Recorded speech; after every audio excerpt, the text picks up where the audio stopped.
Hi, I'm Patrick Lilly, and welcome to 807 County Route 5 in East Chatham, New York.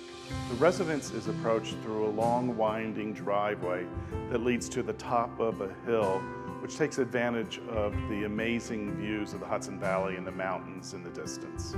Built in 2006, the Corten steel facade blends beautifully into the landscape. The residence is a little over 3,000 square feet with 20-foot ceilings in the living, dining, and kitchen areas.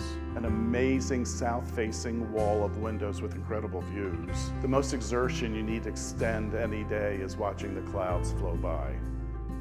I love this kitchen. It's beautifully designed, it's great to look at, and it has my favorite countertop Terial soapstone.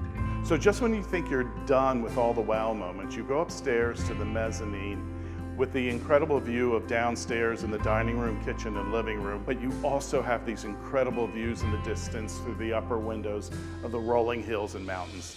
There are so many great amenities in this home. Concrete floors with radiant heating, central air, dramatic lighting, a huge fireplace in the living room, laundry room, mechanical room, and maybe best of all, just off the living room, a beautifully planted and maintained Zen garden with a waterfall. If you're looking for a stylish home in the country with tons of acreage, great views, pin drop quiet, and no neighbors to be seen, then this just might be the home for you.